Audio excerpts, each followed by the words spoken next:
Black Mass, It started when we ended up moving to Lansing. Like I'd always been kind of in the area, but we figured it'd be cheaper to get a place together and all that. So we ended up moving in and kind of made friends with the locals. And I'd known Jay for a little bit. We had this friend of ours, Misa, who was crashing with us at the time, and I hadn't seen that fucker in years. And like he ended up coming in, like she brought him in.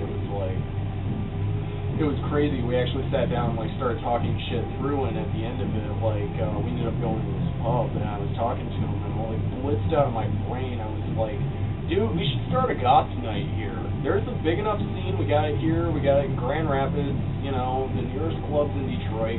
Why not actually get this shit going? You know, and he sort of dismissed it because he was trashed until I think verbatim it was, that'll never happen. Ever. That was it.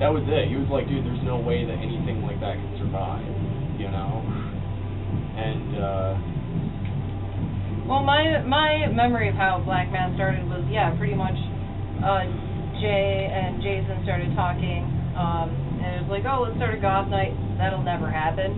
And then one night, I remember Jay was sitting in our living room, and, they were kind of talking over the schematics of, how we're going to run this, how we're going to do this, and finally starting to execute it. So cool. And it really wasn't what we knew, it was who we knew, because, like, we knew Craig, we knew Chuck, and it was like, okay, let's, we have the connections, we can do this. We tried out, and the first night it was, like, packed. It was insane. Like, they weren't even DJing towards the end of the night. They were just, like, doing hard cuts because, like, everybody was requesting shit. It was, like, the craziest thing that we could have fathomed for it. Well, like, Black Mass, first of all, I like to make a distinction between Black Mass and Black Mass Sunday. Like, Black Mass is, I like to think of it as, like, an event promotion company. It doesn't necessarily have to happen on Sunday is what I'm getting at. And, like, we could do a number of things that may or may not, like, have Black Mass in the title, but run by Black Mass events, like booking other bands and whatnot. Black Mass Sunday is our event's weekly presence, as it's been established over about the last year. And it initially began because I would go to Detroit. God knows how this started. I think it goes back to, like, MySpace, man. And, like, back in the day in MySpace, I found these musicians online that, like, were in my state, and they had something truly different going on. Like, they were in line with, like, kind of the industrial and goth stuff that I had grown up on and that I was really influenced by very strongly. But at the same time, there was something different about them, because the current trend of goth music, what you're getting at with this, like the current state of the scene, like, it seems like we moved in a very agrotech direction throughout the after the 90s. You kind of have this industrial rock EBM thing going on, and industrial becomes commercialized for the first time through bands like Nine Inch Nails, and even Ministry saw, like, limited commercial success. Like, you're seeing videos on MTV and stuff. We didn't have the internet exactly just yet, so, like, we're watching MTV still and, like, picking up Spin and alternative press and things like that. So I'm 31, I'm kind of an old fucker. But then I started seeing this shift kind of toward agrotech, and I didn't mind it, but at the same time, like, DJs at clubs like Necto or City Club, not to bash on any of those, especially like City Club has been around for a long time. Like, that's kind of a legendary club in Michigan and even nationwide for the goth scene. So, but like, nonetheless, they were all kind of getting into this agrotech stuff, which was almost like it was a meshing of styles almost of, like, electronic music, like techno and stuff like that, with the goth scene. And it was really far from, like, the traditional kind of, like, experimental and noisier, like, element that was kind of out on the fringe of, like, post-punk or something, like, the really first wave industrial was so far from that, or even the industrial of the 80s where you do kind of these dark wave numbers, Skinny Puppy and stuff like that, where it gets more danceable, like, where they're kind of picking up off from the synth pop of the 80s. Black Mass Sunday is the one night in Lansing, where you can go to one place and hear the darker spectrum of electronic music, experimental music, fucking just the dark spectrum of any sort of music that you're really fucking into. I find it important, especially in this area, because a lot of the weekly nights that we have in town are really like kind of really like bubblegum fucking like, I wouldn't even say bubblegum, I'd say more like brony, like fucking, you know, college kid, like, you know, we fucking go out like get loaded with your fucking bros and shit and then go back to the frat and fuck a bitch and pass out. So, I mean, this is my first time coming here. Sorry. This isn't my first time coming here, but this is my first time coming to Black Mass, and so far it's pretty awesome. I mean, I've met a bunch of awesome people, always just hanging out, so. I've been coming to Black Mass ever since, probably around last year, May, probably. My friend brought me here, first time coming, I had a lot of fun. It's sort of a mix between, like, goth nights and rave a little bit, but it's pretty fun. I like it. Yeah. Like, it brings out the dark side in everybody. Yeah. Not drink up. Black Mass is a night that we founded in Lansing to sort of adhere to the dark spectrum of music, which we feel has kind of been lost in the later years, what with the Detroit scene and the Chicago scene. Basically, a good friend of ours who's an ex-Necto DJ summed it up as, Necto is the United States of America. Leland City Club is Soviet Russia, and we here at Black Mass, we are Cuba. But I mean, there was a lot of bands in Detroit that were kind of doing this throwback thing that I was into. That was like it reminded me of older industrial. And although he's not an industrial artist, it kind of started. I was talking to this guy Jimmy Edgar, who was on Warp Records actually with Aphex Twin. I didn't know that shit. I was just talking to him online. And then I also I think it was in 2006 I went out to the Detroit Electronic Music Festival, and we had some really cool acts showing up, like Kill Memory Crash, which is kind of like some edgy, ghostly international band that I think is like, they got this kind of very futuristic but throwback industrial sound going. And like I really wish a lot of more bands were kind of like, it's kind of a dark electro thing, but it's really sweet. And then Nitzer Ebb, of all people, like Nitzer Ebb, who the fuck has seen them for like 10 years or whatever, at least. So I went and checked that shit out, and I ended up at an after party, and I went out to Detroit, not planning my way, and like kind of had no money, was sleeping in my truck at the time just for this festival. And I went to this club where this dude Perspex was playing, and this other group, Death Lab. They were playing this after party. I don't know if Death Lab was playing that night, actually, but I'd seen him before, and I ran into him at the club when Perspex was playing, and he kind of had like this electro synth pop thing going on, but something about it reminded me of Einstürzende Neubauten. Yeah, that seems like a weird comparison, but like, Einstürzende Neubauten, I'm a little bit drunk, but like, he kind of had this vibe, and Death Lab had this sensibility, and it was just the image too. It was not just the sound, but they had this image. It was like with the old 80s hair, like it was big hair and angular and fucking asymmetrical and shit, and then their sound was kind of new and kind of old, and it was kind of industrial, and it was kind of techno.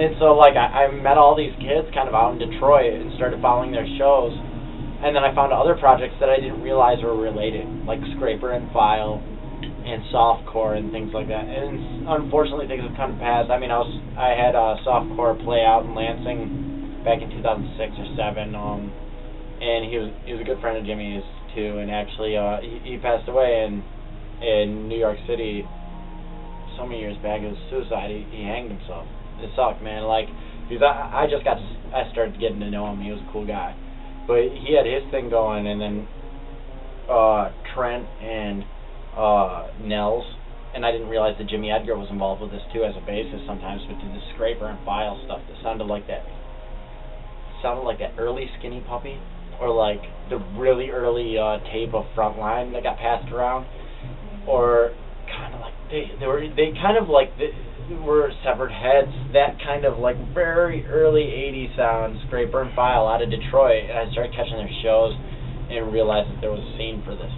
You know, it was like, at least in Detroit. Lansing is admittedly very dead compared to Detroit, but I just have always, from the beginning, been very influenced by Detroit musicians and been trying to bring that home to Lansing because I got sick of spending gas money to go see their shows, you know, like, and but I still do it, and I try and bring them out to Lansing. Actually, our 1-year birthday as Black Mass Sunday, I'm going to be bringing out Matt Black from Death Lab, and he was the member of Death Lab I got to know best, I guess, because when I went to Detroit, I started to ask him if I could crash on his couch when I didn't have money. And then the other one is Something Cold, which is a minimal synth and kind of cold wave party out in Detroit, thrown by this kid Justin Carver, and his track selection is on fire. He doesn't really mix tracks like a techno DJ or anything like that. It kind of fades in and out, but like he does all vinyl now, and he has an immaculate collection. It's amazing. Yeah, but I feel like the goth scene in a more traditional sense is coming back in a very large way. It's kind of been sleeping, I feel like, for the past few years, kind of slowly sort of die off, but I feel like the real people are coming back to their roots. They're listening to modern agrotech, they're listening to modern EDM, and then they're kind of cycling backwards and really experiencing what the scene is all about. That's true.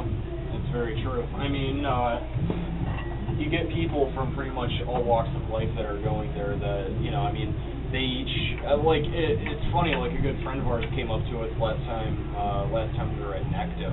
Like, he's got his, like, synth dreads and all these, he's like, dude, we were, like, two opposite ends of the spectrum, man, but we could still, like, still get together and hang out and have a couple rounds, you know? Yeah, that's the beautiful thing about it. Yeah, because there's so many different subgenres and little sub-cliques within the modern goth scene, but it's cool that we all kind of mesh together, and I feel like it's one big community regardless of which little sect you belong to.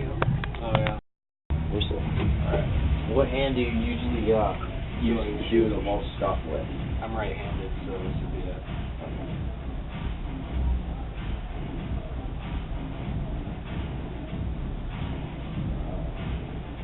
A lot of times it goes straight into your subconscious. Your thoughts are very surreal, weird, and hard to explain. Your emotion line really split off. Like, you've got a lot of different, like, personalities upstairs, you know.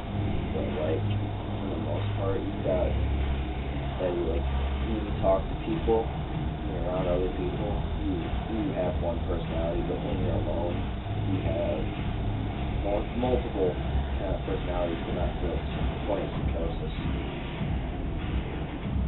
And your lifeline's pretty steady. You have parts where you're just like physically depressed, like you don't want to fucking do shit. Like I don't see a reason to get out of bed today. And your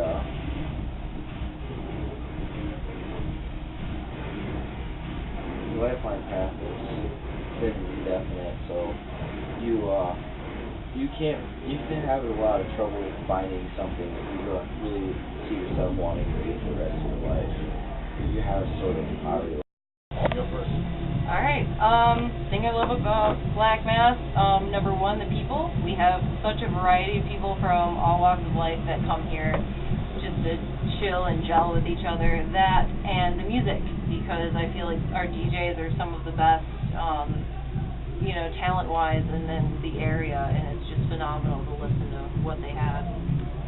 I'd agree with the fact that I absolutely love the people.